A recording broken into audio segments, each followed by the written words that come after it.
that man can imagine. Blazing glory, goddamn. Go ahead. It's Psalm 66, the heathen rage, the kingdoms are moved, he uttered his voice, the earth melted. The Lord of hosts is with us, the power of Jacob is our refuge. The power of Jacob, our refuge, man. The Lord told us not to fear. Right? Hey, divine things from on high are going to happen in these last days, man. This double I did another lesson going into what? The Pentagon. They just announced, look, we got killer robots. We ready to unleash them on people, man. Esau just coming up with this shit, man. Right? He got the chip ready. All right? They the food supply pretty much marked off. Right? They putting all these different jabs in the food. You know, trying to black out the sun, black out the sky. This man is in full war mode against the earth, man. Right? So it's going to take divine intervention. Divine intervention, as I spoke before.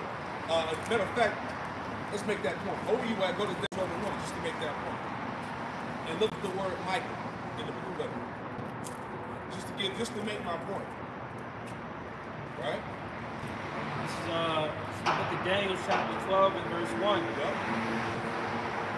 It reads, and at that time shall Michael stand up, the great prince which standeth for the children of thy people.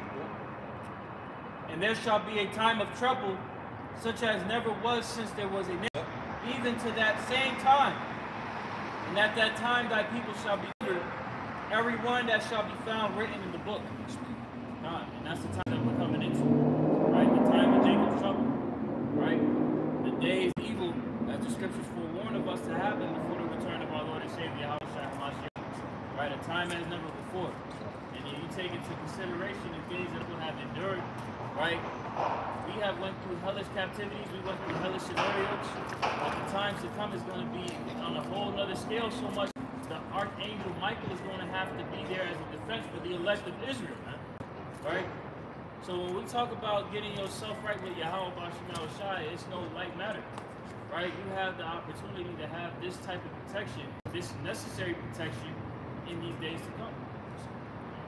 Psalms, the second chapter tells in the last verse, kiss the sun lest he be angry. A lot of Jacob have problems submitting themselves under the hands of the sun, which is why a lot of you Jacob get yourself in this situation. If you're not submitting yourself under the ordinance, you're open to the damn elements of Satan. I'm trying to say, Yahushua was given preeminence over everything. So he can choose the judgments that people will receive. Okay. This Michael, Strong's H 43:17, Michael Allah, it says, Michael was like the Most High, one of the chief or the first archangel, described as one who stands in time of conflict for the children of Israel.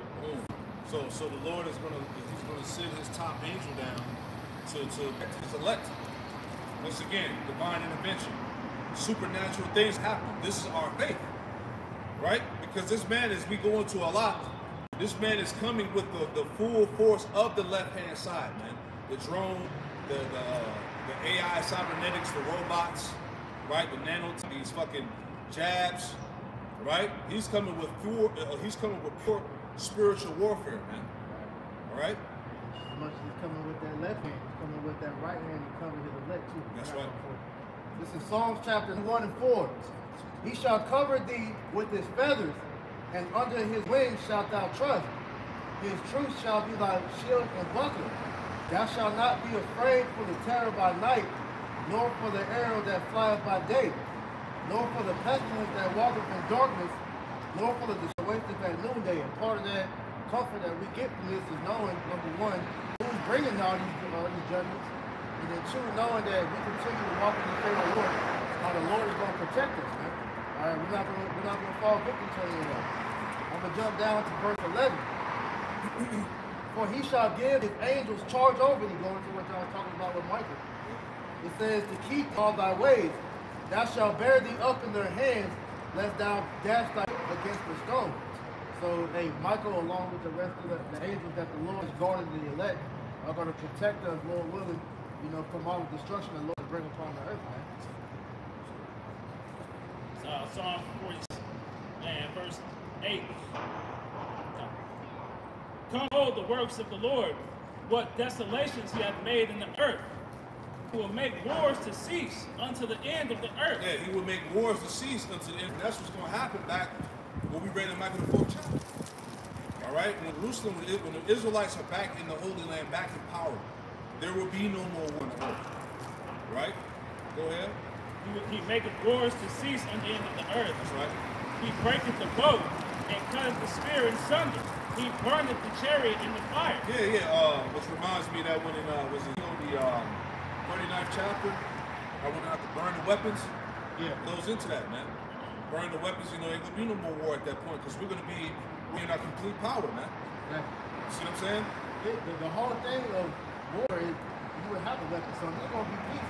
These nations aren't going to have any need for that because again now, a lot of these different countries that are mostly known for agriculture are, like it says in Joel, you know, they're putting that money towards military might now, man.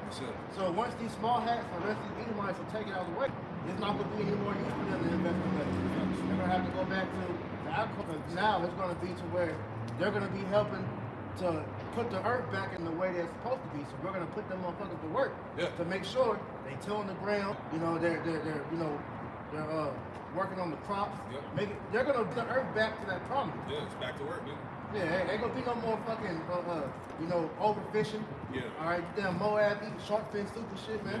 You know, the animals are gonna be in that right habitat, all that, man. There ain't gonna be nobody creating nukes, Yeah. rockets. You know? Like going all the way back to small things. That's it. None of that's gonna be done in the kingdom of heaven.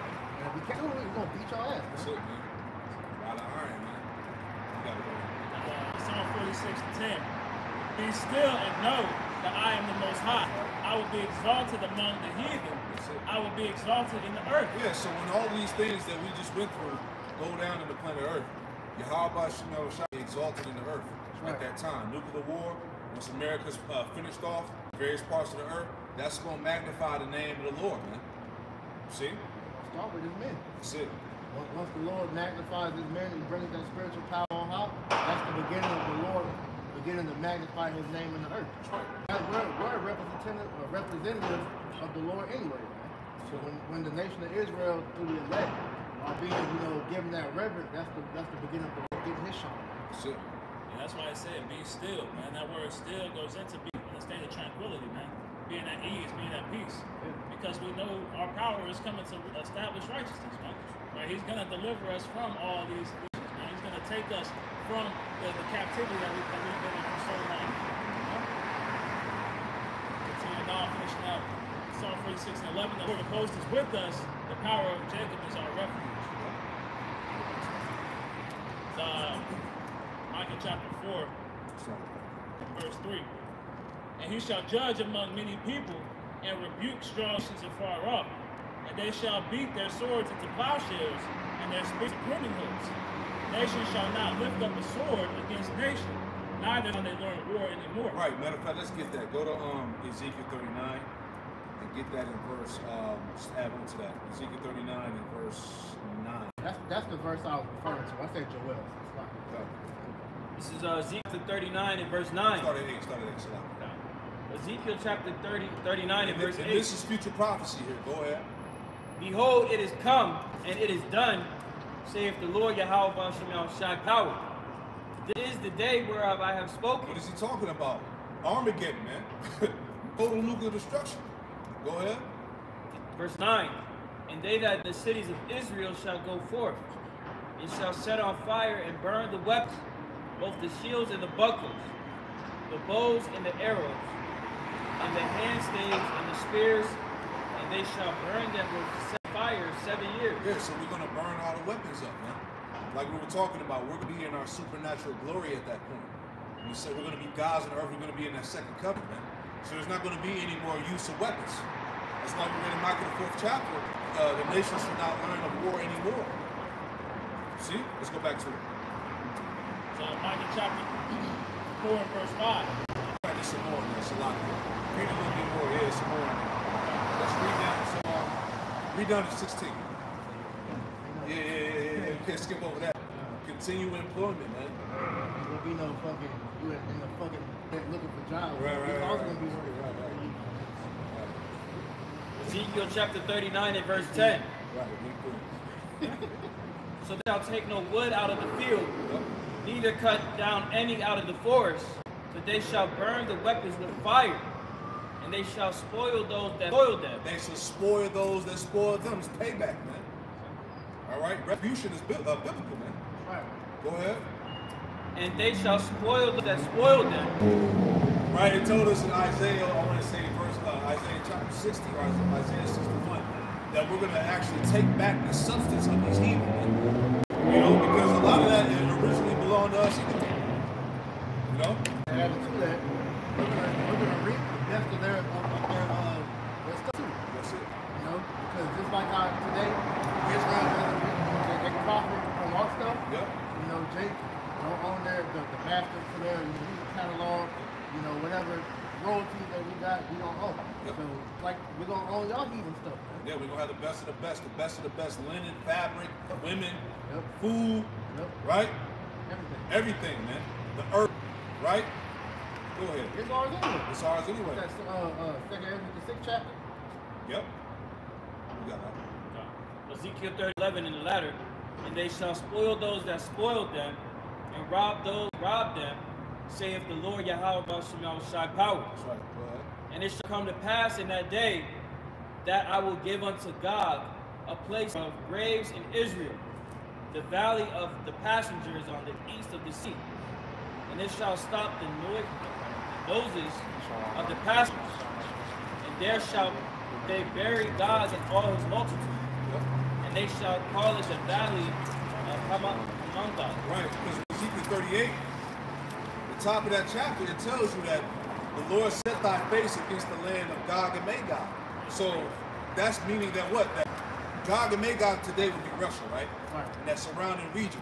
But the Lord didn't prophesy against Russia or Gog and Magog because, hey, that place, Russia, going to be destroyed too. Right. Right? Go ahead. Verse 12. Hey, don't forget, hey, the Edomites. You know? Go ahead. The Lord don't have special likeness. Come on, man.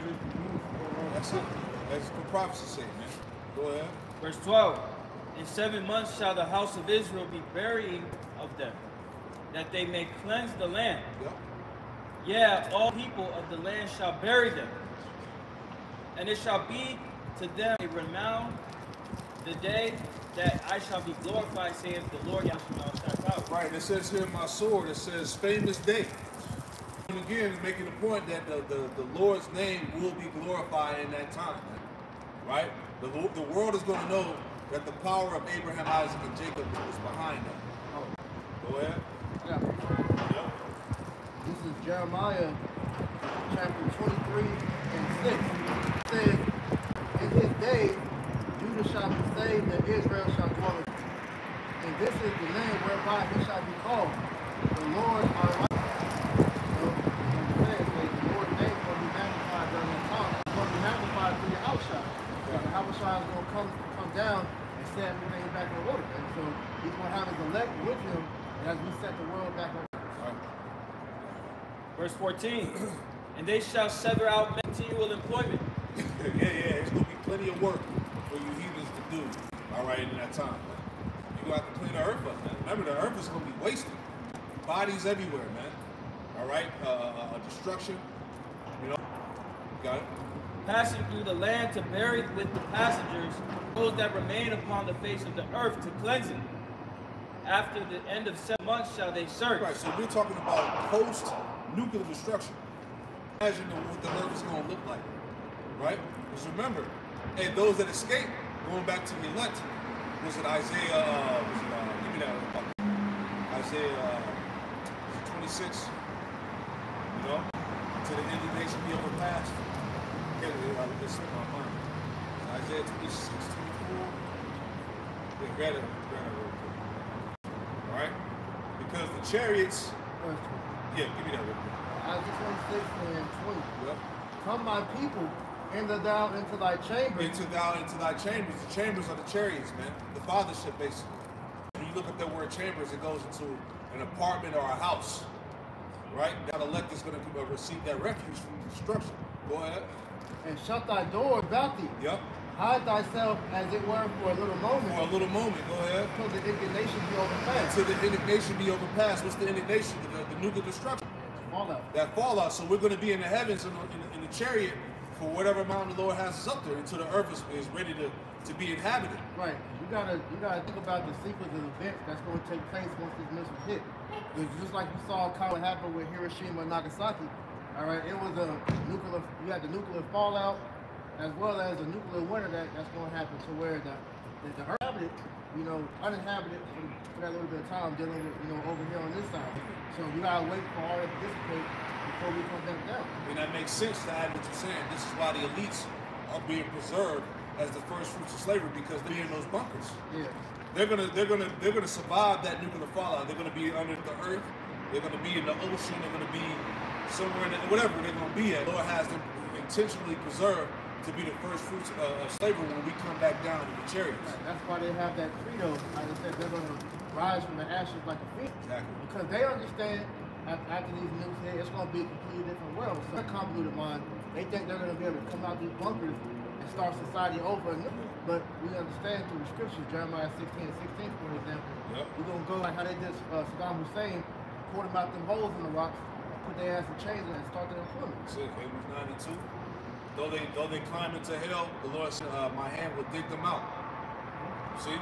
So there's no escaping. There's no escaping the judgment. Right? Go back now. It's in chapter 39 and verse 15. And the passengers that pass through the land, any seeth the man's bone, then shall he set up a sign by it, till the barriers have buried it in the valley of Hamongad. Verse 16. Read down to like 19. Verse 16. Now read the 21 slot. Yeah. It'll be like that. And also the name of the city shall be Hamanah. Thus shall they cleanse the land. And thou, son of man, thus saith Yahweh Shai power, speak unto every feathered fowl, and to every beast field, assemble yourselves and come. Gather yourselves on high to my sacrifice that I will sacrifice to you. Even a great sacrifice upon the mountains of Israel, that you may eat flesh and drink. So the Lord has a feast, if you will, prepared for the animal after the destruction. All right, because those animals are going to have the chance to eat of those dead bodies. Right, that's the great sacrifice the Lord has prepared for these animals. Matter of fact, let's add to it. Give me Zephaniah 1 and 7, and then give me Isaiah 34 and 5 and 6. All right, so the Lord has a great feast prepared. That's the post-destruction. You got to imagine the world being wasted after nuclear war, man. Imagine how the world's going to look. Right? Zephaniah 1 and 7. Hold thy peace at the presence of the Lord Yahweh Ba'ashem Yahushua. Day of the Lord is at hand. For the Lord hath prepared a sacrifice. He bid his guest. And it shall come to pass in the day of the Lord's sacrifice, that I will punish the king and the king's children, and all such are clothed with strange apparel. Right, so that's the point. So the Lord has bid a sacrifice. That's the post-destruction, man. But the Lord promised that those the fowls of the air, the animals will eat. They were going to drink of the blood, the Lord said, man. Right, give me that one to Isaiah 34. Isaiah 34 and 5. For my sword shall be bathed in heaven. That's the nuclear missiles. Go ahead. Behold, it shall come down upon Idumea. Yeah, upon Idumea. All right, America, Babylon, even the land of Israel. All right. And upon the people of my curse to judgment. Yeah, and upon the people of my curse, the Edomites, to judgment. Go ahead. The sword of the Lord is filled with blood. It is made fat with the fatness, and with the blood of lambs and goats. Yep. With fat of the kidneys of rams. For the Lord hath a sacrifice in Basra. Yeah, the Lord a sacrifice in Basra. So the people, all right, represent the lambs, the goats, and the bullocks. The people are getting ready to be a sacrifice in that great fire. That nuclear destruction, World War III. Go ahead. For the Lord hath sacrificed in Basra, and a great slaughter in the land of Idumea. Yeah, a great sacrifice in Basra and a great slaughter in the land of Idumea. Prove again that what? That these animals they're going to eat, they're going to have plenty to eat in that time. Plenty of blood to feast on, plenty of dead carcasses to feast on in that time. Go back. Yeah, we got it. It Jeremiah chapter 25 and verse 33.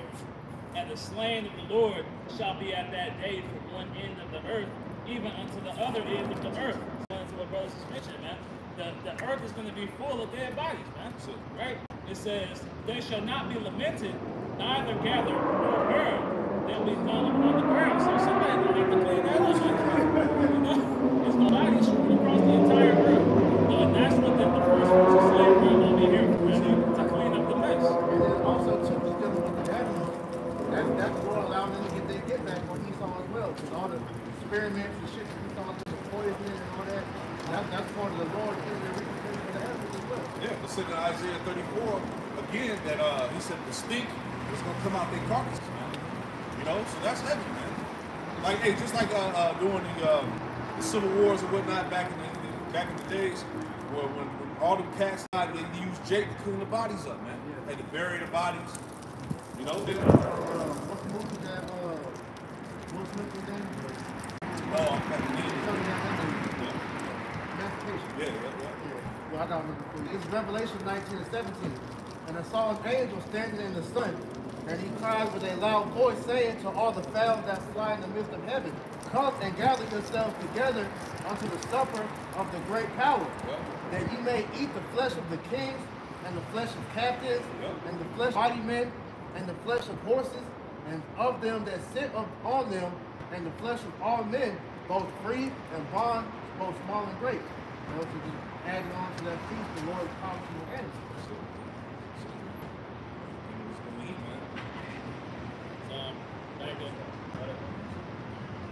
Back Isaiah 34 and verse 8.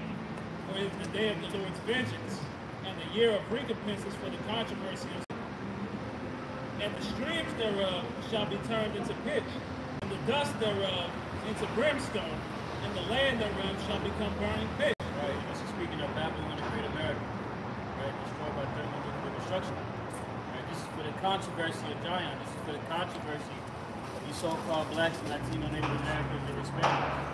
Right, really wants the elect. Not be quenched night nor day. The smoke thereof shall go up forever. From generation to generation it shall lie waste. None shall pass through it forever and ever. But the cormorant and the bittern shall possess it. The owl also and the raven shall dwell in it. That's those foul beasts, right? Those monkey birds that are going to possess this land, right? They're going to be the ones that are going to feast on the dead bodies. Yeah. Most of the birds known as scavenger birds, pretty much, eat. They're the earth, trash people. Got animals like them, pigs, shrimp. This is bottom feeders. The Lord has animals clean up. They're going to help you clean up the world. And he shall stretch out upon the line of confusion and the stones of emptiness. Right? That line of confusion is indistinguishable. Babylon the Great, what is now versus what will be.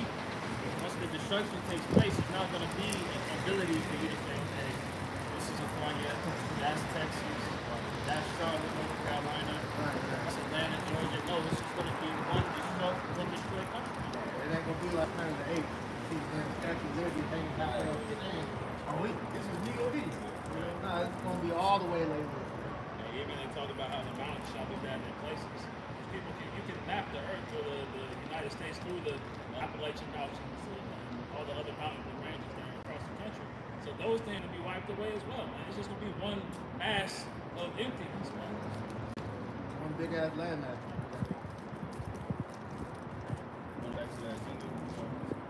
Ezekiel chapter 39 and verse 17.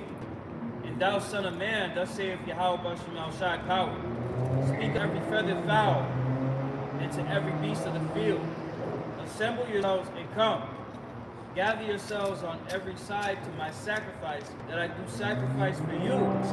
Even a great sacrifice upon the mountains. Even a great sacrifice upon the mountains of Israel. Because Israel going to get wiped out. The place got to get cleansed too. Go ahead. That ye may eat flesh and drink blood. Yeah. Ye shall eat the flesh of the mighty and drink the blood of the princes of the earth, of rams, of lambs, of goats, of bullocks, all of them fatlings of Bashan. And ye shall eat fat till ye be full, and drink blood till ye be drunken. Yeah, so these animals they go eat, they gonna have a feast. The Lord said, welcome to my great feast, basically. Go ahead. Of my sacrifice which I have sacrificed for you. Yeah, so that's the point, man. So you're talking about post-destruction, man. How that's gonna be, and what the Lord's gonna do in that time. So these are the times we in, man. Like I said, going back to the article, right? That iron, what's it called? The iron beam laser, whatever. That's useless, man. You know, that's just more of these devils promoting their pride, man, because they believe, pursuant to Jeremiah 49 and 11, that their inward thought is that their houses will continue forever.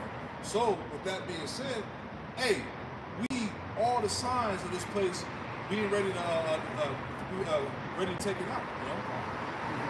Yep. Obadiah chapter 1 verse 3. The pride of thy heart hath deceived thee, thou that dwelleth in the cleft of the rock, whose habitation is high, that saith in his heart, who shall bring me down to the... Yeah, just like you said, everything is pointing to Edom pretty much losing once these nukes are shot off. But if you let this man control the narrative, they'll let you think that they're in control all the way through, throughout. Which we understand scriptures. He tell you that the moment World War III pops off and those shot off, that's the end of Esau's rulership. You know, so don't believe the book. Iron Dome, him there able to shoot missiles out the sky with missiles to be able to rebuild. That's all a fairy tale. That's all pipe dream. Okay?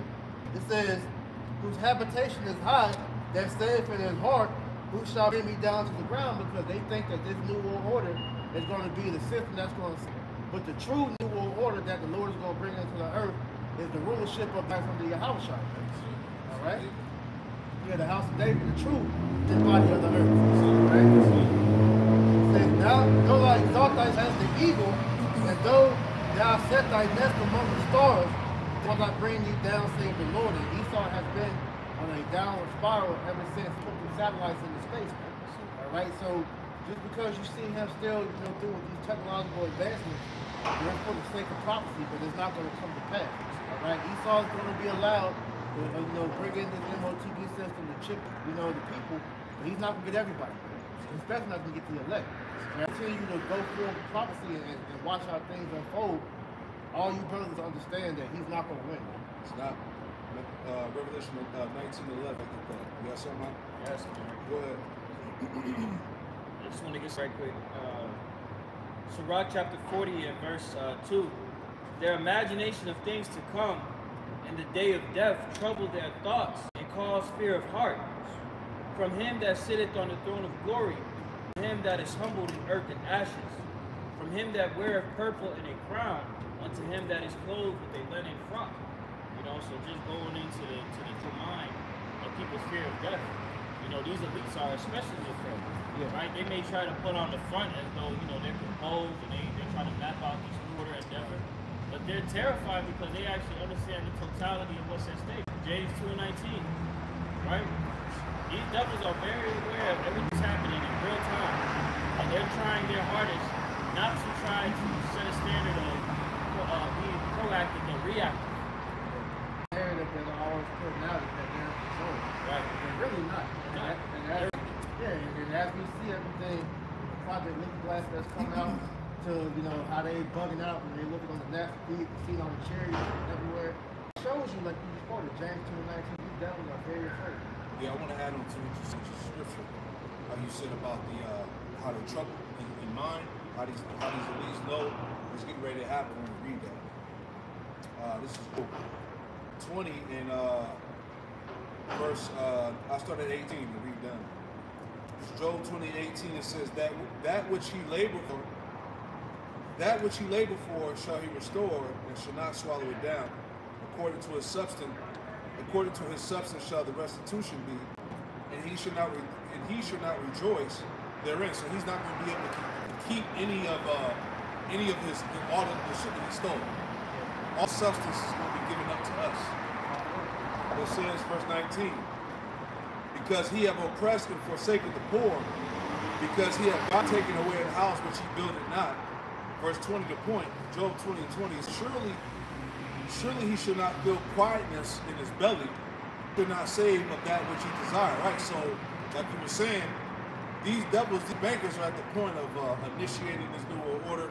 They're ready to establish this TP system, but at the same time, there's this unsuredness in their belly, that nervousness, if you will, that anxiety, right? Because they know as they push this, the Lord is getting ready to do that, right? Go back, I'll mention that video you shared years ago. It's like how they're pushing all this wicked from the earth to force it how it's trying to come back. Yep. But like you said, is that uneasiness because they know deep down inside the Lord's gonna smash that. Exactly. Yep. Exactly. And I was just gonna say, you go into that word for quietness, it speaks on security. So they're not secure in any of their plans right now. It says these devils are in shambles. Verse 21, it says, Job 20:21, there shall none of his meat be left. Therefore shall no man look for his goods, because he's going to be annihilated. All right. It says, verse 22, in the fullness of his sufficiency he shall be in straits. And this is where we're at now. We're at the fullness of his sufficiency.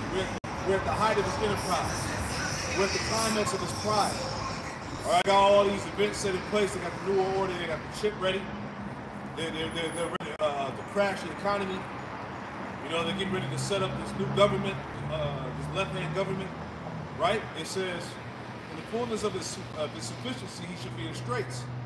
Every hand of the wicked shall come upon him. When he's about to fill his belly, the Most High shall cast the fury of his wrath upon him, and shall rain it upon him while he's eating. So we're at the point again. He about to fill his belly. He thinks he's about to eat. You know, he's about to relish in this new world order. You know, this world being governed by Satan, AI. Right? And right when he feel like he got that established, hey, push him, man. You know? You know, if I can't get a quick precept, You got it. to add to that. Because with all of these things that Esau is trying to do, you know, he's trying to prepare his table so that he can have a seat, you know, so he can enjoy his rulership. And that's just the Lord come up to think that that's possible. So, It's like you said, the Lord prepares for sacrifice. What do you do when an animal you're about to sacrifice? You fatten them up. And that pride Esau is being fattened up. So when the Lord finally makes a move on, inflate that pride so that he's going to be run down the Lord will look. and in turn, as a result, they cause us to go. This is Romans chapter 9 and verse 17. For the scripture saith unto Pharaoh, even for this same purpose have I raised thee up, that I might show my power in thee, and that my name might be declared throughout all the earth. You know, so bringing this devil down is not going to be a light thing, right? The fashion in which Yahweh Shai is going to crash this man's system, right? Throughout the chaos of this worldly function, right? Going all the way into the sea hip, going all the way into the World War III, and ultimately the thermonuclear destruction. This is going to be a sign of what was the cause of this? It was the will of Yahweh Shai, because as brothers always say, the world operates off the vibration of the prophets, right? Because what do we hold? The testimony of the right? So this testimony is not of men.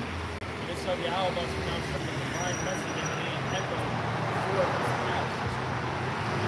That's why you said that magnification is going to be how it was when the Lord got himself up out of Egypt and then go into that with Bahama Harlot.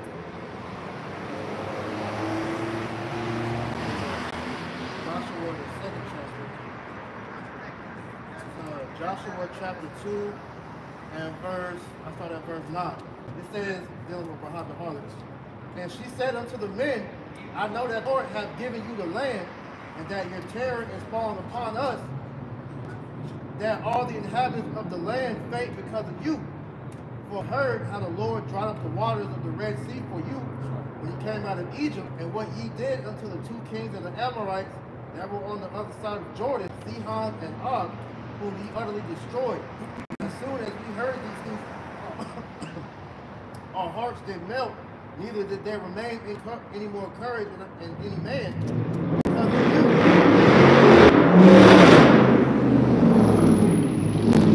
For the Lord Yahweh Shai, your power, he is God in heaven above and in earth deep. So just as the Lord magnified his name when he took us out of Egypt, this is going to be even greater magnification during this second Exodus. As a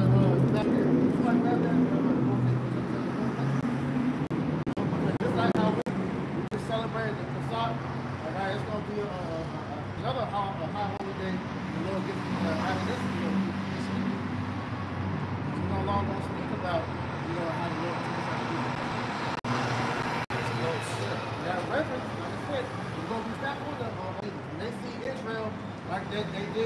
go into the Holy Land, they were afraid. That's when that's when the Lord is going to appear back in the heathen and they see Israel again. Jeremiah chapter 3 and verse 7. Therefore, behold, the days come, saith Yahweh, that they will no more say, Yahweh liveth, which broughteth up the children of Israel out of the land of Egypt. But Yahweh liveth, which brought up and led the seed of the house of Israel out of the north country. The Lord is no longer going to hide himself from everybody on the earth. He's going to make his cut when that great destruction happens.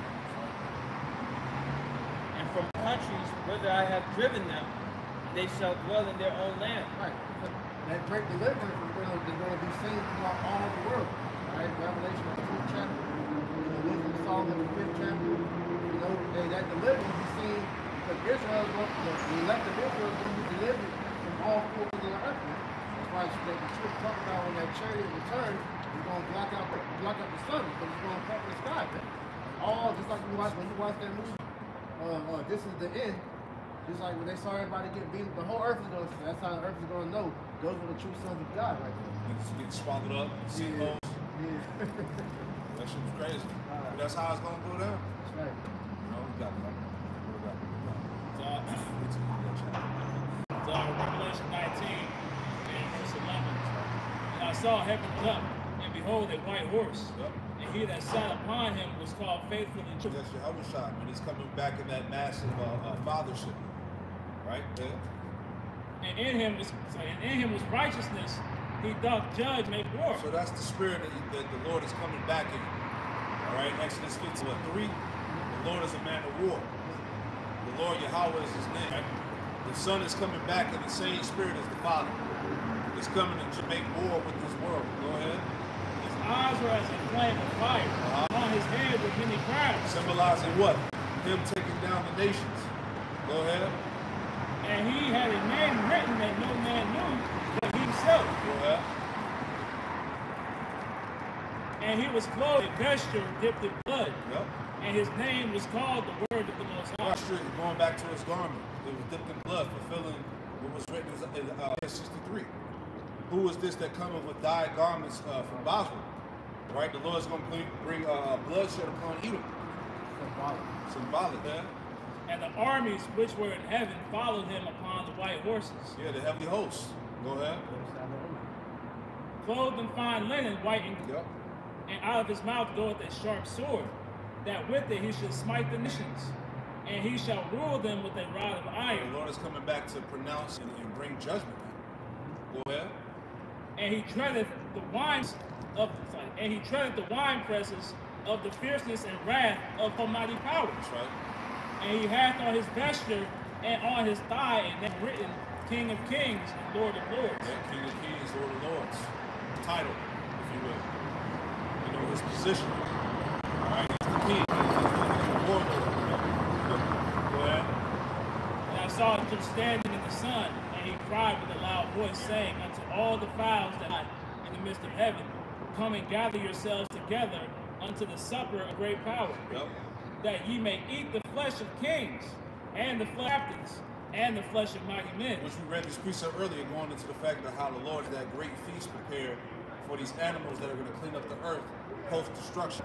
The bodies, all right, the waste, go ahead. The flesh of horses, and of them that sit on them. Yep. And the flesh of all men, both free and bond, both small and great. Yep. And I saw the beast. It's going to be like it told us in, I want to say, it was the 2nd Ezra 5. It talks about how there's going to be a mass, basically it's going to be mass casualties on this side, for lack of better words. It's going to be great people in the time of destruction. Right? Revelation 19:19. And I saw the beast and the kings of the earth, and their armies gathered together to make war against him. Right, so these nations eventually, in the midst of World War III, when the Lord appears on the scene, these nations are going to stop fighting each other and they're going to come together and fight against the Lord. Go ahead. And it kind of shows you that now. What's that movie that came out back in the day that was show? What was the name of it? I can't remember the name. But it had World War II setting. And in the midst of World War II, I forgot. You know what I'm talking about? It was a show. It was a show. Lovecraft. Lovecraft. Yeah, they showed you that. It was like World War II. They was fighting in the middle of the war. The angels came down the chariot, started zapping them niggas up, blowing shit up. That's how it's gonna go down. Where did they get that script from? Go ahead. So Revelation 19 and 19, I saw the beasts and the kings of the earth and their armies gathered together to make war against him, sat on the horse, and against his army. And the beast was taken. The beast was taken. The Edomite power structure that governs this world. The beast was taken. It was destroyed. Go ahead. And the beast was taken, and with him the false prophet that wrought miracles before. Yeah, the Roman Catholic Church, which is responsible for all the false religion in the world. All right. Esau's whole hegemony is about to be annihilated. Go ahead. That's it. Which he thinks like, and with him the prophet that wrought miracles before him, with which he deceived them that had received the mark of the beast, and them that worshipped his image. Yeah, those that took the chip, right? That sold out, that gave in, you know, that didn't, that basically that bended the knee. You're gonna be destroyed too. Go ahead. These both were cast alive into a lake of fire burning with brimstone. Ooh, man, the lake of fire, man.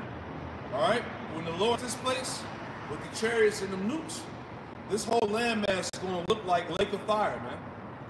This whole landmass of Babylon is going to be totally consumed in nuclear fire, man.